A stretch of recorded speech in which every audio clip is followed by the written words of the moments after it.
शांति। आज की जो अव्यक्त वाणी है उसकी डेट है 15/12/2008, 15 दिसंबर 2008।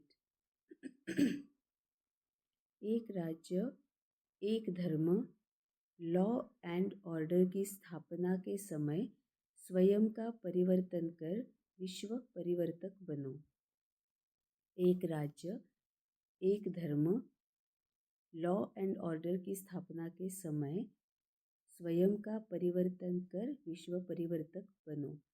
जैसे बाबा हमेशा हमें बोलता है, 4 सब्जेक्ट्स बाबा हमें बताता है कि मुरली में से 4 सब्जेक्ट्स मैं तुम्हें सिखाता हूँ।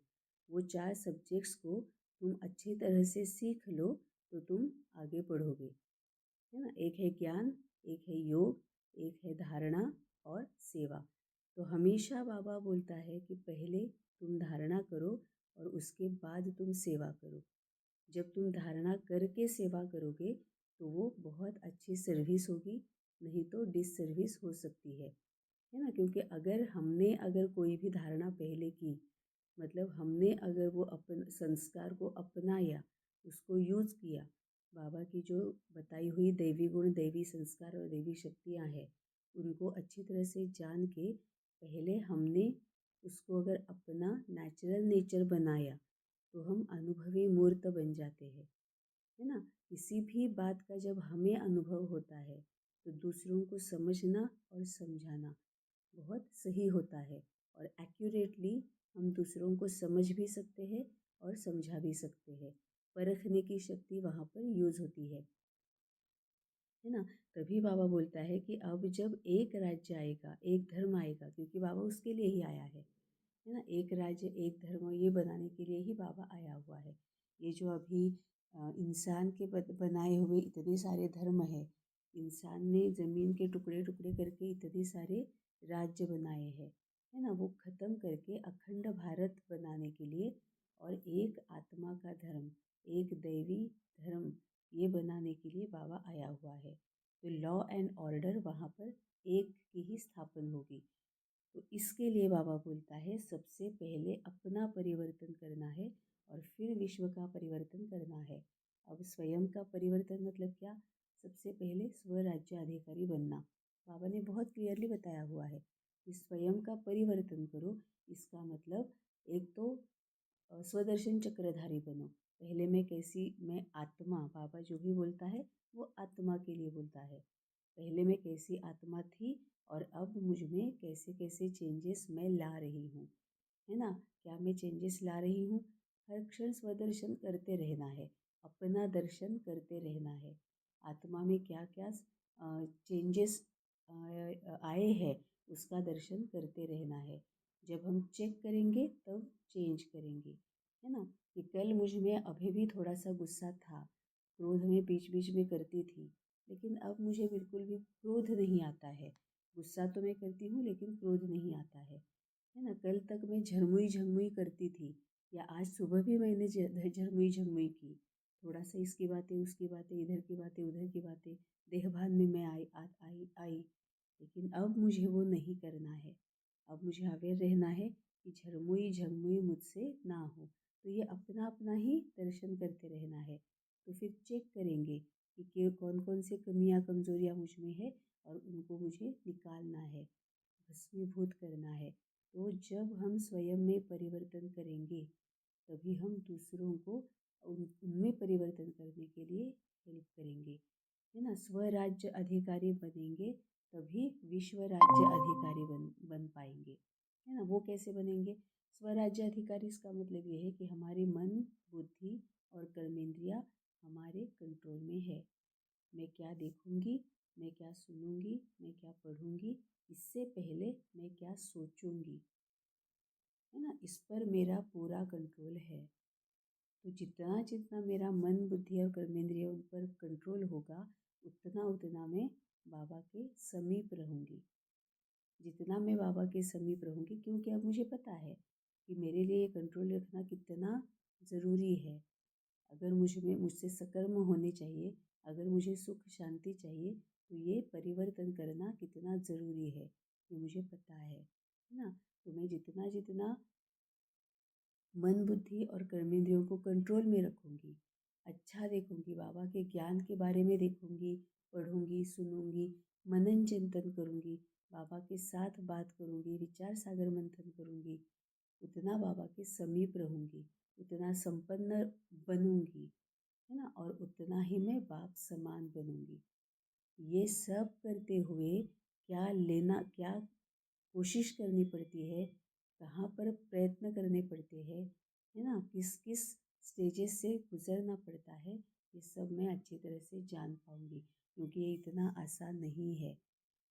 अगर मुझे झरमुई झरमुई करना भी छोड़ना है, इधर उधर की बातें करना छोड़ना है, देह भान और देह से देह संबंधित सभी बातों से मन बुद्धि निकालना ज़रूरी अगर है, ये मैं निकालना चाहती हूँ, तो उसके लिए अंदर कितनी हलचल होती है ना। ये जब तक मैं करूँगी नहीं तब तक मुझे पता नहीं चलेगा। जब मैं करूँगी तो मुझे पता चलेगा कि कितनी हलचल से जाना पड़ता है ना, कितनी कितनी तकलीफ़ों का सामना करना पड़ता है, क्योंकि जन्म बाय जन्म में ये करते आई हूँ। और जब मैं वो करूँगी, मैं खुद करूँगी, तो मैं अनुभवी मूर्त बनूँगी, है ना। हम आसानी से कह देते हैं ना बच्चों को या फिर किसी को भी कि तुम ये मत करो, झूठ मत बोलो, झूठ मत बोलो। लेकिन झूठ नहीं बोलना ये आसान बात नहीं है हम विकारी पतित आत्माओं के लिए। जब हम वो झूठ बोलना छोड़ देते हैं तभी हमें पता चलता है कि सच बोलना कितना डिफ़िकल्ट है ना। अंदर से अंदर क्या क्या हलचल होती है ना, कितना कितने प्रॉब्लम्स का सामना करना पड़ता है ना। तब ये जब हम खुद समझते हैं तो औरों को समझने में और समझाने में हमें आसानी होती है। जब हम औरों को बोलेंगे कि झूठ मत बोलो, तो थोड़ा सा रहम दिल बनकर बोलेंगे, है ना। उनको थोड़ा सा टाइम भी देंगे। हम अपेक्षा नहीं करेंगे कि अब भी हमने बोला है इमीडिएटली उनमें चेंजेस आए, नहीं, क्योंकि हम जानते हैं ये इतना आसान नहीं है ना। तभी हम रहम दिल बनते हैं, उनको एक्सेप्ट करते हैं, उनको समा लेते हैं, लेट गो करते हैं, उनमें शक्तियाँ भरते हैं, है ना। उनकी गलती है वो दिख रहा है, लेकिन ये भी जानते हैं कि वो निर्बल है, उनमें शक्ति नहीं है, तो हम उनमें शक्ति भरते हैं, है ना। कोई भी अगर आदत है जो हमें लगता है कि उनकी वो आदत अच्छी नहीं है, अगर कोई एडिक्शन है, कोई आदत है ना, तो हम जो बोलते हैं कि ये मत कर, वो मत कर, ऐसे मत कर, ये अच्छा नहीं है। लेकिन अगर हमने वो छोड़ा हुआ है, उसमें अगर हम अनुभवी मूर्त है, हमने अपने आप में वो परिवर्तन किया हुआ है, तो हम दूसरे को बताते समय बहुत रहमदिल बनकर बताएंगे। उनको जैसा है वैसे पहले एक्सेप्ट करेंगे, उनको समा लेंगे, उनको समेटने में हेल्प करेंगे, क्योंकि उनको समेटना है ना। ये अगर छोड़ना है, गंदी आदतें छोड़ना है, तो उनको भी समेटना है। तो उनको समेट लेंगे, उनको समा लेंगे, उनको परखेंगे कि उनका पैटर्न क्या है, किस तरह से उनके साथ बात करें तो वो मान जाते हैं, है ना। ये हम अच्छी तरह से जानकर परख कर फिर हम उनके साथ रहमदिल बनकर बात करेंगे, तो उसका फ़ायदा होगा उन्हें अपने में परिवर्तन लाने में, है ना। तभी बाबा बोलता है पहले स्व का परिवर्तन करो, फिर विश्व का परिवर्तन करो, क्योंकि जब हम अनुभवी मूर्त बनते हैं तो हमें पता है कि उनकी तरफ कौन सी सही वाली एनर्जी भेजनी है, कौन सी शक्तियाँ उन शक्तियों से उनको भरना है, कौन सी शक्तियाँ हम उनको दे दें तो उनको वो परिवर्तन करने में बल मिलेगा। ये हम तभी जान पाएंगे जब हम स्व में परिवर्तन करेंगे, तभी विश्व का परिवर्तन करने में हमें आसानी होगी। तभी बाबा बोलता है कि एक राज्य, एक धर्म, लॉ एंड ऑर्डर की स्थापना के समय स्वयं का परिवर्तन कर विश्व परिवर्तक बनो। आज बाप दादा अपने चारों ओर के राज दुलारे बच्चों को देख रहे हैं। यह परमात्मा दुलार कोटों में कोई को प्राप्त होता है। परमात्मा दुलार में बाप दादा ने हर एक बच्चे को 3 तख्त का मालिक बनाया है। परमात्मा दुलार में बाप दादा ने हर एक बच्चे को 3 तख्त का मालिक बनाया है। पहला स्वराज्य अधिकार का भ्रुकुटी का तख्त, दूसरा बाप दादा का दिल तख्त और तीसरा है विश्व के राज्य अधिकार का तख्त। यह 3 तख्त बाप ने अपने स्नेही दुलारे बच्चों को दिया है ना। अब बाबा ने यहाँ पर बोला है कि मैंने तुम्हें 3 तख्त दिए हैं, और जिसको जिसके पास ये 3 तख्त है, जो जो ये 3 तख्त के धारी है ना, जिन्होंने ये 3 तख्त को अपना लिया है, जिनके लिए ये 3 तख्त प्रत्यक्ष हुए हैं, वो बाबा बोलता है मेरे दुलारे है, मेरे सपूत है ना। तो कौन कौन से है? स्वराज्याधिकार का भ्रुकुटी का तत्व, मतलब मैं आत्मा हूँ, है ना। मन बुद्धि कर्मेंद्रिया मेरे कंट्रोल में है। स्व राज्य अधिकारी, अपने राज्य पर मेरा अधिकार है। अब मेरा राज्य कौन सा है? मेरी दुनिया कौन सी है? जो मैं मन बुद्धि में क्रिएट करती हूँ, इन आँखों से देखती हूँ, कानों से सुनती हूँ, है ना, इस फील करती हूँ। तो मेरे मन में जो कुछ भी मैं तैयार करती हूँ, वो मेरे लिए दुनिया है। जिसको मैंने कभी देखा नहीं है, जिसको मैंने कभी सुना नहीं है, उसके बारे में मैं कुछ नहीं जानती हूँ, तो मेरी दुनिया में वो आता ही नहीं है ना। स्वराज्य अधिकार, इसका मतलब वो अब मैं क्या देखूंगी, क्या सुनूंगी, मुझे क्या देखना है, क्या सुनना है, किसके बारे में सोचना है ना, यही अब मेरी दुनिया होगी, ये मेरा राज्य होगा। तो अब मेरे मन बुद्धि और मेरी कर्मेंद्रियों पर मेरा कंट्रोल है। तो स्वराज्य अधिकारी का पहला तख्त है जो आत्मा का तख्त है, आत्मा क्या चाहती है। दूसरा तख्त है बाप दादा का दिल तख्त, है ना। ये सब करने के लिए, स्वराज्य अधिकारी बनने के लिए मुझे बाबा के पास ही रहना पड़ेगा। जब तक मैं हर क्षण, हर समय, हर संकल्प बाबा को पूछ कर नहीं लेती हूँ, तब तक स्वराज्य अधिकार पॉसिबल नहीं है ना। ये हम सबको अब पता है।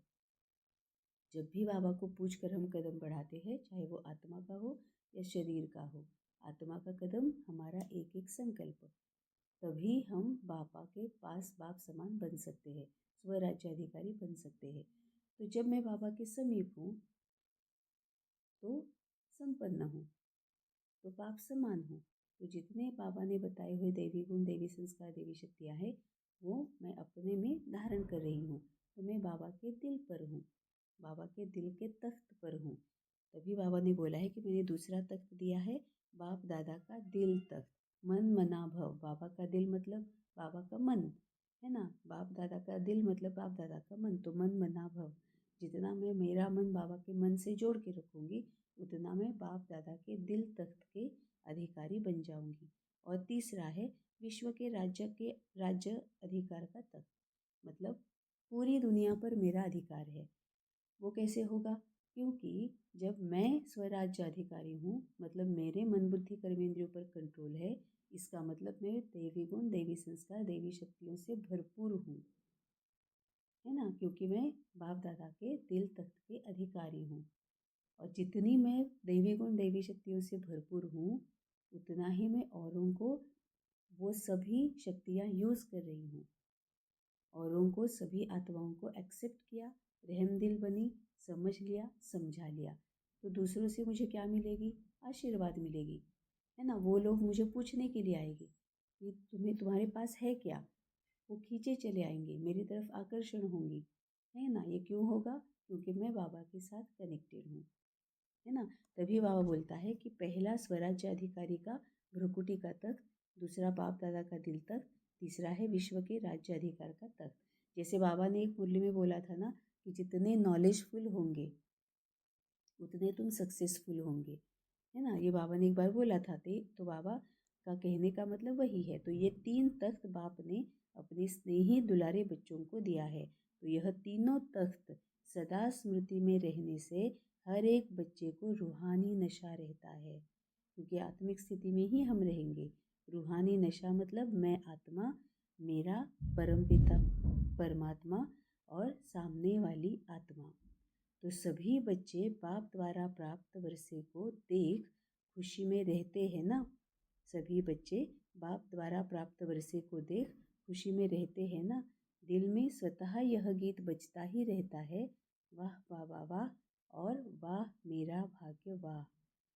जो स्वप्न में भी नहीं था वह प्रैक्टिकल जीवन में मिल गया। हमने कभी सपना भी नहीं देखा था कि भगवान हमें मिल जाएगा। देवों का देव भगवान, जिसके लिए दुनिया भटक रही है ना, कभी सपने में भी नहीं सोचा था और अचानक से सामने आ गया। हम तो आज तक क्या बोलते थे, ये बाकी की जो मूर्तियां हैं देवी देवताओं की, वही भगवान है ना। लेकिन हमें सही भगवान का पता चल गया, वो हमारे सामने आ गया। तो जो स्वप्न में भी नहीं था वो प्रैक्टिकल जीवन में आ गया। ये तो बाप आ गया और दूसरा हम देवी देवता बन रहे हैं। ये भी हमने कभी सोचा था क्या? भक्ति मार्ग में हम क्या, अगर हम कभी ऐसा सोचते भी थे कि मुझे इनके जैसा बनना है तो भी पाप लगता था। पाप लगता था। हम देवदूत बोलते थे लेकिन किसी देहधारी को हम देव नहीं बोलते थे, है ना। ये मूर्तियों को ही हमने देव और भगवान समझ लिया था। और अब ऐसा है कि जो कभी सपने में भी नहीं सोचा था कि हम ही देवी देवताएं हैं, वो हमें प्राप्त हो गया है ना, वो हमें समझ में आया है। तभी बाबा बोलता है कि जो सपने में भी स्वप्न में भी नहीं था वह प्रैक्टिकल जीवन में मिल गया। तख्त के साथ साथ बाप दादा ने इस संगम पर डबल ताज द्वारा उड़ती कला का अनुभवी भी बनाया है। अब हम जानते हैं उड़ती कला में कैसे रहना है, क्या क्यों कैसे के चक्कर में नहीं पड़ना है, माया के साथ फाइट नहीं करते रहनी है, उनसे ऊपर उड़ के चले जाना है। देखते हुए भी मत देखो, सुनते हुए भी मत सुनो। जो बाप दादा चारों ओर के बच्चों का यह डबल ताजधारी स्वरूप देख रहे हैं। तो बाप दादा चारों ओर के बच्चों का यह डबल ताजधारी स्वरूप देख रहे हैं। एक है प्यूरिटी की रॉयल्टी का ताज, दूसरा सेवा की जिम्मेवारी का ताज। मतलब बाबा ने आज ये डबल ताजधारी क्या बताया, एक प्यूरिटी की रॉयल्टी और दूसरी सेवा की जिम्मेवारी। वही बाबा ने ऊपर कहा कि पहले स्व का परिवर्तन करना है, प्यूरिटी की रॉयल्टी, और दूसरा विश्व परिवर्तन करना है, सेवा की जिम्मेवारी, है ना। आज का वरदान है, परिवर्तन शक्ति द्वारा सर्व की शुक्रिया के पात्र बनने वाले विघ्न जीत भव। परिवर्तन शक्ति द्वारा सर्व की शुक्रिया के पात्र बनने वाले विघ्न जीत भव। बाबा एक ही बात होती है, एक पॉइंट होता है, लेकिन बाबा जैसे बोलता है ना कि मैं एक ही मुरली चलाता हूँ, मैं एक ही ज्ञान देता हूँ जो सबके लिए सेम है। मैं इसको अलग उसको अलग, आदमी को अलग औरत को अलग, बच्चे के लिए अलग, बूढ़ों के लिए अलग, ऐसा कभी नहीं करता हूँ। सबके लिए मैं एक ही ज्ञान सुनाता हूँ, है ना। लेकिन बाबा उसमें क्या करता है, हर एक का समझने का जो पैटर्न है वो बाबा जानता है कि कई जितनी ये सभी आत्माएं जो है उनका समझने का तरीका जो है ना वो अलग अलग है। तभी बाबा क्या करता है, एक ही पॉइंट होती है, अलग अलग तरीके से बताते रहता है। कभी इस तरीके से, कभी उस तरीके से, है ना। अभी अभी भी बाबा ने क्या बोला कि परिवर्तन शक्ति द्वारा सर्व की शुक्रिया के पात्र बनने वाले विघ्न जीत भव। अभी इसका ही मतलब क्या है, मैं अपने आप में परिवर्तन करूँगी तो अनुभवी मूर्त बन जाऊँगी, मैं अनुभवी मूर्त बनूंगी तो औरों को समझ पाऊंगी, समझा भी पाऊंगी, है ना। तो फिर मैं विश्व परिवर्तन कर पाऊंगी। तो बाबा बोलता है कि स्व का परिवर्तन करके विश्व का परिवर्तन करो। उसी को बाबा बोलता है कि परिवर्तन शक्ति द्वारा सर्व के शुक्रिया के पात्र बनो, क्योंकि मैं अपने में परिवर्तन करूंगी, दूसरों को समझ पाऊंगी, समझाऊंगी, वो सब समझ जाएंगे तो वो हमें शुक्रिया बोलेंगे। मतलब ही विश्व अधिकारी, विश्व कल्याण के अधिकारी में बन गई और विघ्न जीत बन गई, क्योंकि सामने वाले से जो विघ्न आएगा वो नहीं आएगा। अब विघ्न कौन सा आएगा, जब वो मानते नहीं है ना, कोई भी बात की, मतलब हाँ इग्नोर करते हैं, मानते नहीं है या अपना ही बोलते रहते हैं, तो ये हमारे लिए विघ्न ही है ना। फिर हम बोलते हैं ना कि हे भगवान, क्यों नहीं ये मानते, कब ये मानेंगे, कब इनको समझ में आएगा, है ना। अगर कोई एडिक्शन है किसी को, कोई बात नहीं मान रहा है, लेकिन हम अनुभवी मूर्त होकर उनको समझा रहे हैं, उनको समझकर समझा रहे हैं, है ना। वो क्या है, कैसे, उनके लिमिटेशंस क्या है, उनकी कैपेसिटी क्या है, उनके लाइक्स डिसलाइक्स क्या है, उनका समझने का तरीका क्या है, वो समझकर हम उनको समझा रहे हैं, तो फिर वो भी मान जाएंगे वो शुक्रिया बोलेंगे, मतलब कि विश्व कल्याण वहाँ पर शुरू होगा और तभी विघ्न जीत बनेंगे, सामने से विघ्न नहीं आएंगे, है ना। यदि आपका कोई अपकार करे तो आप 1 सेकंड में अपकार को उपकार में परिवर्तित कर दो। कोई अपने संस्कार स्वभाव के रूप में परीक्षा बनकर सामने आए तो आप एक की स्मृति से ऐसी आत्मा के प्रति भी रहम दिल के श्रेष्ठ संस्कार स्वभाव धारण कर लो। कोई देहधारी दृष्टि से सामने आए तो उनकी दृष्टि को आत्मिक दृष्टि में परिवर्तित कर लो। ऐसे परिवर्तन करने की युक्ति आ जाए तो विघ्न जीत बन जाएंगे। फिर संपर्क में आने वाली सर्व आत्माएं आपका शुक्रिया मानेंगी। ये बहुत डिफ़िकल्ट तो है, इतना आसान नहीं है, लेकिन बाबा आसान बनाने के लिए ही आया है। आज तक तो हमारे लिए सब कुछ डिफ़िकल्ट था, एक भी बात हमारे लिए आसान नहीं थी, लेकिन बाबा उसी के लिए आया है कि जो भी तुम्हें डिफ़िकल्ट लगता है उसको मैं तुम्हें आसान बना दूंगा। मैं तुम्हें बता दूंगा कि आसानी से कैसे करना है। लेकिन इसके लिए पहले क्या करना पड़ेगा? बाबा के साथ बात करनी पड़ेगी, बाबा के ऊपर भरोसा रखना पड़ेगा। किसी भी देह और देह के संबंधित बातों पर भरोसा नहीं करना है, सिर्फ एक बाबा पर भरोसा करना है। तो बाबा ने क्या बोला? यदि आपका कोई अपकार करे, मतलब कोई अपमान करता है, कोई इग्नोर करता है, कोई बात मानता नहीं है, कोई हमें समझता नहीं है, झूठ बोलता है, कुछ भी है, यदि आपका कोई अपकार करे तो आप 1 सेकंड में अपकार को उपकार में परिवर्तित कर दो। अब बाबा ने आगे एग्जाम्पल दिया है, कोई अपने संस्कार स्वभाव के रूप में परीक्षा बनकर सामने आए, है ना। जैसे हमारे कई सारे कड़े संस्कार थे, वैसे औरों को भी कई सारे कड़े संस्कार है। हम जैसे जन्म बाय जन्म सीढ़ियाँ उतरते आए हैं, गिरते आए हैं, विकारी बनते आए हैं, पतित बनते आए हैं, वैसे ही सभी आत्माएं वैसे ही आई है। जैसे हमें इन विकारों को परिवर्तन करके संस्कारों में लाने के लिए डिफ़िकल्टी हुई है, कई सारे प्रॉब्लम्स का सामना करना पड़ा है, वैसे ही हर एक आत्मा को अपने में परिवर्तन लाने में बहुत सारी मुश्किलों का सामना करना पड़ता है। इसको पहले एक्सेप्ट करना है ना। इसीलिए कोई अपने संस्कार स्वभाव के रूप में परीक्षा बनकर सामने आए। हमारे सामने कई सारे आते हैं ना। झूठ बोलने के का कड़ा संस्कार है, चोरी करने का कड़ा संस्कार है, इसके बाद उसको तोड़ मोड़ कर बताने का कड़ा संस्कार है, कोई आदत है वो न छोड़ने का कड़ा संस्कार है ना, आलस का कड़ा संस्कार है, अहंकार का कड़ा संस्कार है, कितने सारे ऐसे हमारे सामने आते हैं।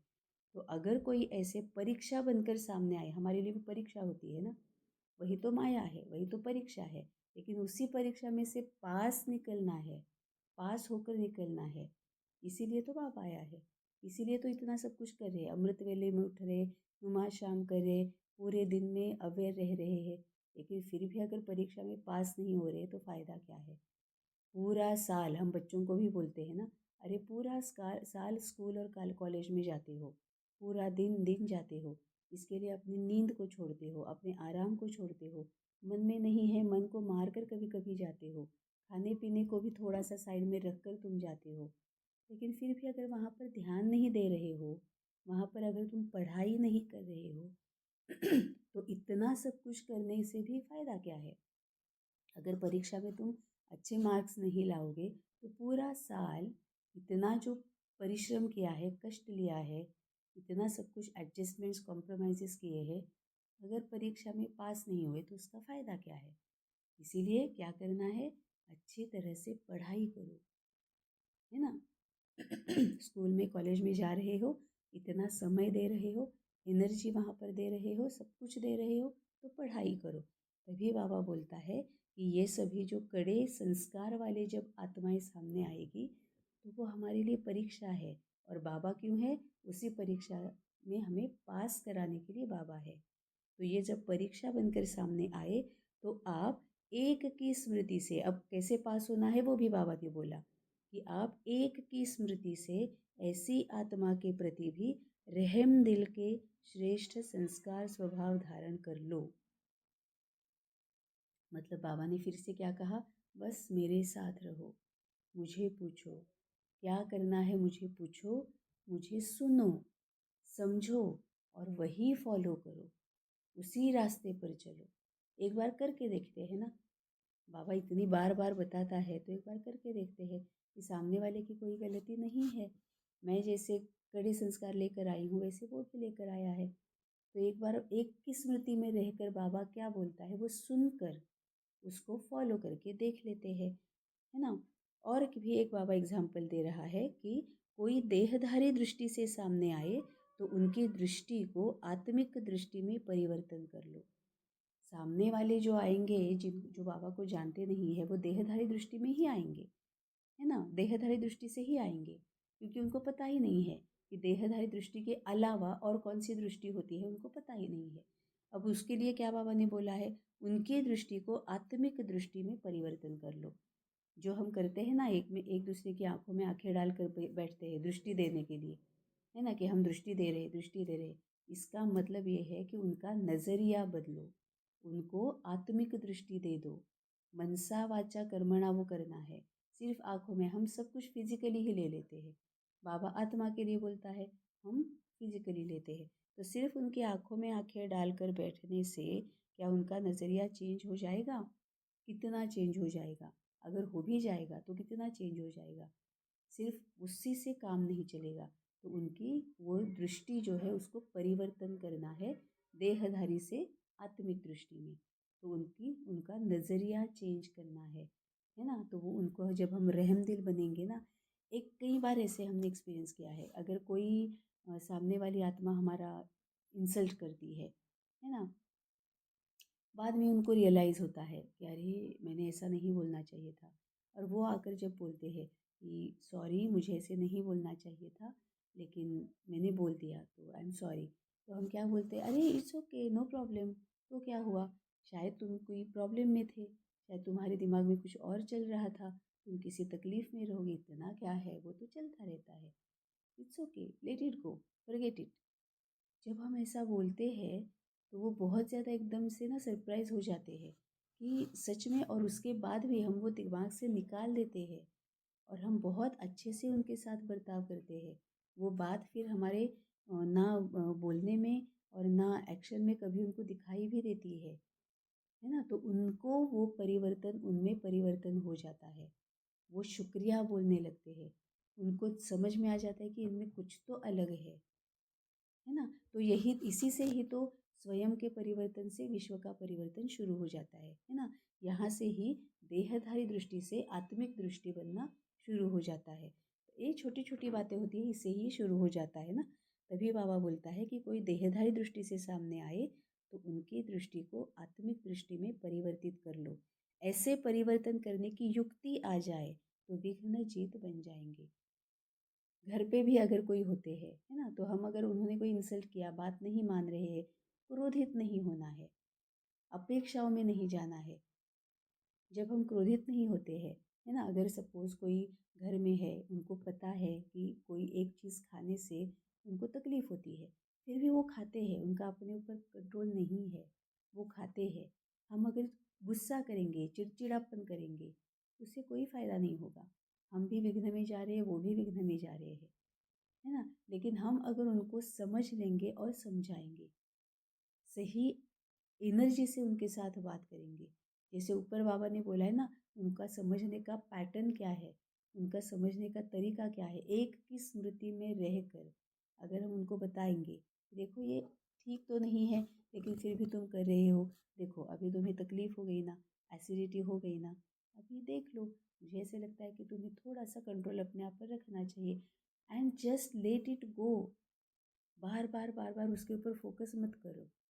ये ऐसा अगर हम करते हैं ना, एक बार हो गया, दूसरी बार हो गया, 4 बार जब हम ऐसी ही स्थिति में रहकर, हलचल में ना आकर, अंदर से हलचल नहीं होनी चाहिए, बस बाबा देख लेगा, क्योंकि उनका कर्म उनकी जिम्मेवारी है। हम ज़्यादा कुछ नहीं कर सकते, हम उनका भाग्य नहीं बना सकते। हम उनको उनका भाग्य बनाने की विधि बता सकते हैं, जैसे बाबा ने हमें बताई। इससे ज़्यादा हम कुछ नहीं कर सकते। ये अगर हम पहले एक्सेप्ट करेंगे तो हम सही एनर्जी से उनको चेंज करने का प्रयत्न कर सकते हैं, है ना। तभी बाबा बोलता है कि इस युक्तियाँ यूज़ करनी है, योग के प्रयोग यूज़ करने हैं। तो ये युक्ति आ जाए तो विघ्नचित बन जाएंगे। फिर संपर्क में आने वाली सर्व आत्माएं आपका शुक्रिया मानेंगी और ये होगा क्योंकि बाबा ने बोला है। बाबा ने बोला है तो वो निर्माण होगा। हमें सिर्फ करना क्या है, निमित्त बनना है। ये मेरा बेटा है, ये मेरे युगल है, नहीं, ये आत्मा है और इनको इनके संस्कारों को परिवर्तन कराने के लिए मैं निमित्त बनी हूँ। मैं इनका भाग्य नहीं बना सकती, लेकिन मैं निमित्त बनूंगी उनको अपना भाग्य बनाने की विधि बताने के लिए। इतना ही मेरा रोल है ना। तभी बाबा बोलता है फिर संपर्क में आने वाली सर्व आत्माएं आपका शुक्रिया मानेंगी। स्लोगन है, अनुभवों का स्वरूप बन जाओ तो चेहरे से खुश नसीबी की झलक दिखाई देगी। हमेशा बाबा जैसे बोलता है, धारण करो फिर धारणा कराओ, अनुभवी मूर्त बनो फिर अनुभवी मूर्त बनाओ। तो पहले हमें अनुभवी मूर्त बनना है। एक एक विकार को निकालने के अनुभव को अनुभव करना है। पहले खुद करना है फिर औरों को बताना है। धारणा करनी है फिर सेवा करनी है।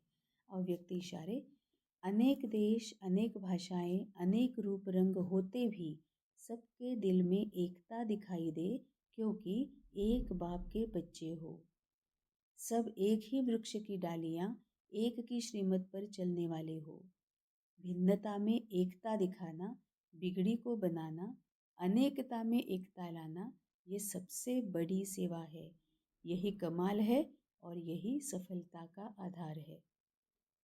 अब ये एकता जो लानी है वो क्या करे, वो कौन सी एकता है? आत्मा। मैं आत्मा हूँ। सत्यता, सत्य क्या है? मैं आत्मा हूँ। एक ही सत्य है, यही एकता है। मैं आत्मा हूँ और मेरा परमपिता परमात्मा है, सामने वाली आत्मा है। यही एक सत्य है। मैं आत्मा हूँ, मेरा परमपिता परमात्मा है, सामने वाली आत्मा है।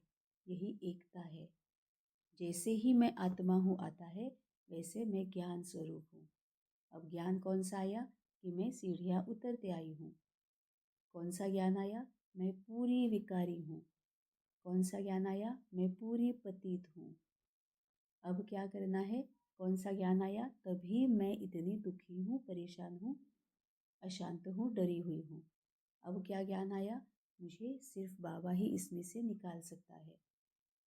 आगे क्या ज्ञान आया कि जो मैं बाबा का बताया हुआ मार्ग उसके ऊपर चलना शुरू करूँगी दृढ़ता के साथ, तभी मैं इस अशांति परेशानी से बाहर निकलूँगी।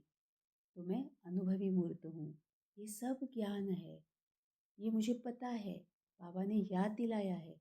मैं ज्ञान स्वरूप आत्मा हूँ, एक आत्मा हूँ। ये बोलने से, ये याद करने से, इसको अनुभव करने से ये सब बातें याद आती है। फिर आता है मैं पवित्र स्वरूप आत्मा हूँ, मतलब ही मैं सामने वाले को भी आत्मा देख रही हूँ। तो जो मेरा अभी मैंने पूरा एनालिसिस किया, वैसे ही सामने वाले का है। तो मैं पवित्र स्वरूप आत्मा हूँ। मैं उसमें शक्ति भरने वाली आत्मा हूँ, उसके बारे में गलत सोचने वाली नहीं हूँ, उसके प्रति क्रोध करने वाली नहीं हूँ। मैं पवित्र स्वरूप हूँ, है ना। तो यही सत्य है, यही एकता है। और जब ये हमसे शुरू होगा, तो जब हम अपने आप में परिवर्तन करेंगे, तभी विश्व का परिवर्तन करना आसान होगा। ओम शांति।